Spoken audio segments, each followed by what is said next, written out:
प्रेम म्हणजे प्रेम असतं, तुमचं आमचं सेम असतं. या कवितेच्या ओळी तशा प्रत्येकासाठीच आहेत. कारण प्रेमात पडलेल्या व्यक्तीला आपल्या प्रियकर किंवा प्रेयसीच्या व्यतिरिक्त दुसरं काहीच सुचत नाही. त्यामुळे प्रेमात पडलेली व्यक्ती ही कायम वेगळ्याच नशेत असते. मग हे प्रेम कधी बोलून व्यक्त केलं जातं, तर कधी पार्टनरला गिफ्ट देऊन, तर कधी एकमेकांच्या सहवासात वेळ घालवून. प्रत्येक जण आपलं प्रेम व्यक्त करत असतो. हळूहळू आधुनिक जगात मोबाईल आले. मग काय, प्रेमी एकमेकांशी तासनतास बोलू लागले. आता तर तुम्ही प्रवास करताना किंवा एखाद्या गार्डनमध्ये असे अनेक जण पाहिले असतील जे कॉलवर अगदी लाजत मुरडत बोलत असतात. पण मी आता तुम्हाला असं म्हटलं की प्रियकराशी तासनतास बोलून तुम्हाला एखादा आजार होईल तर ऐकून धक्का बसला ना? पण हे प्रत्यक्षात घडलंय. हे नक्की कुठे घडलंय आणि काय आहे नक्की प्रकरण, हे जाणून घेऊयात.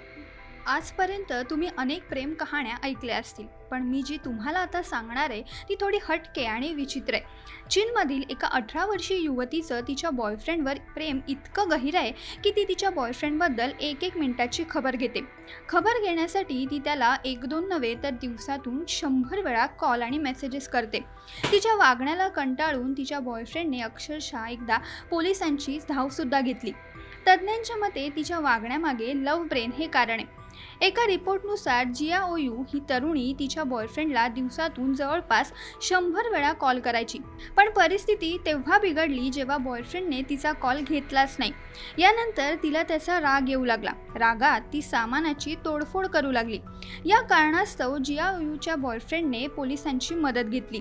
स्थिती आणखीनच बिकट झाली जेव्हा तरुणीने बाल्कनीतून जीव देण्याची धमकी दिली. यानंतर तिला हॉस्पिटलमध्ये नेण्यात आलं आणि तिथे तिला लव्ह ब्रेन झाल्याचं डिटेक्ट झालं. लव्ह ब्रेन म्हणजे काय आणि तो कसा होतो हे आता पाहूयात. लव्ह ब्रेन म्हणजे हा काय कोणता वैद्यकीय भाषेतील शब्द नाही. साधारणतः तो लव्ह कपलशी रिलेटेड असल्याने या आजाराला लव्ह ब्रेन असं म्हटलं जातं. लव्ह ब्रेन म्हणजे तुम्ही एखाद्यासाठी खूप जास्त प्रमाणात पॉझिटिव्ह असणं किंवा समोरच्यावर खूप जास्त प्रमाणात डिपेंड असणं. जिया ओयू सुद्धा तिच्या बॉयफ्रेंड प्रती खूप जास्त प्रमाणात पॉझिटिव्ह होती.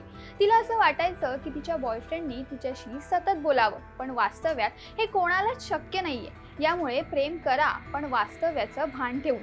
समोरचा बॉयफ्रेंड किंवा गर्लफ्रेंडला स्वतःची अशी एक स्पेस आहे हे देखील ध्यानात घ्या.